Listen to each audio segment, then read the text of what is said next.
सर्वप्रथम माननीय मुख्यमंत्री को अशेष अशेष धन्यवाद सह आम कृतज्ञता ज्ञापन कर से पुनर्बार आमर प्रिय विधायक जी माननीय सुभाष चंद्र बेहरा जो आस्था प्रकाश कर जो कार्यशैली को से विश्वास कर पुणी थे आम प्रिय मुख्यमंत्री भरसा रखिकी पुणी थे विजु जनता दल तरफ प्रार्थी कर छतरपुर निर्वाचन मंडल समस्त विजु जनता दल कर्मी मान शुभेच्छा सह अभिनंदन जनाऊँगी आम समस्ते विजु जनता दल हूँ सेवा और ये सेवा माध्यम आम पुणी थर आमर प्रिय मुख्यमंत्री को षष्ठ थर भाव मुख्यमंत्री निर्वाचित करी आम निर्वाचन मंडल आमर प्रिय विधायक सुभाष भाई को आउ थे आम निर्वाचित कराइबा यह नहीं शुभेच्छा जनाऊँगी एवं समस्त विजु जनता दल कर्मी मानू मु अभिनंदन देवा सह शुभेच्छा ज्ञापन कर समस्त को आपण मध्यम आम जहाँ भी विकास करचु विगत 5 वर्ष देखुए छतरपुर सहर एवं छतरपुर निर्वाचन मंडल विभिन्न विकासमूलक कार्य को नहीं आम लोकंर पाखरे घरे घरे आम पहुँचबू नवीन बाबूंकर जो विकास धारा को आउरी आगे नबू यही आमर विश्वास ए विश्वास विकास धारा को नहीं आम लोकों पाखे पहुँची विपुल संख्यार 2019 निर्वाचन अधिक मात्रा किपरि आमर जनता विजु जनता दल प्रार्थी माननीय सुभाष बेहरा को अधिकार अधिका भोट्रे गत थर व्यवधान ठू नहीं एथर अधिका व्यवधान किपरि आम विजय लाभ करूँ यही आम संकल्प आ समस्त को मोर अनुरोध रहा जे आज आम निर्वाचन रे ओल्लै सारे आ समस्त विजु जनता दल कर्मकर्ता मानक मु अनुरोध करुचे आम समस्ते आज एबठू आम रणनीति को आखि आगे रखी माननीय मुख्यमंत्री को षष्ठ थर किपरि आम प्रिय मुख्यमंत्री देशर नंबर 1 मुख्यमंत्री रूप आउ निर्वाचित करवा यही संकल्प नहीं आम आगे छत्रपुर निर्वाचन मंडल रे द्वितीय थर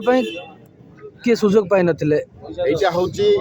माननीय मुख्यमंत्री जो विश्वास जो आमर प्रिय विधायक ये गोटे मेलापी लोक आउ सी विधायक बोली सी केबे भी निजको अहम भाव गर्व फिल करना यही स्वच्छ भावमूर्ति को लेकिन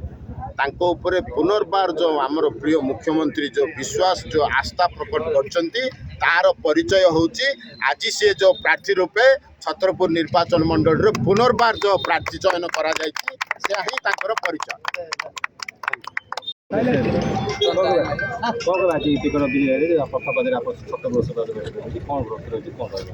प्रथम ओडिशार माननीय मुख्यमंत्री तथा ओडिशा राज्य विजु जनता दल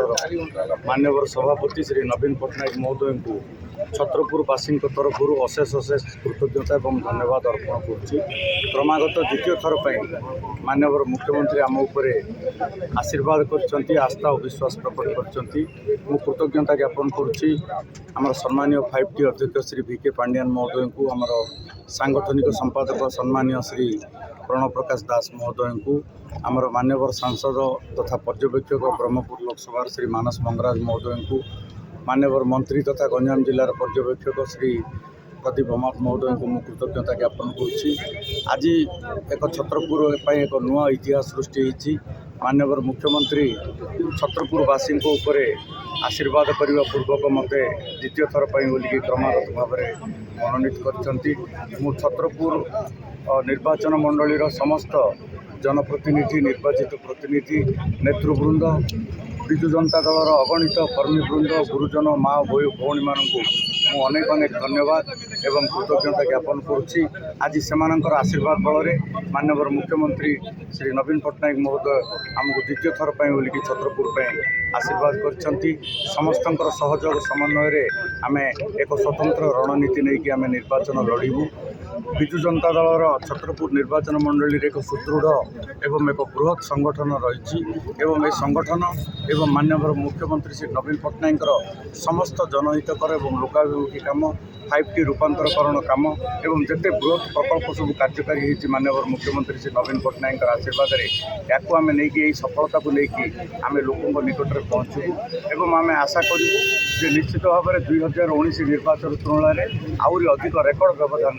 35-30-35 ঊর্ধ্ব ভোট ব্যবধান রে আমি বিজয় লাভ করি। ধন্যবাদ। বিজেডি জিন্দাবাদ।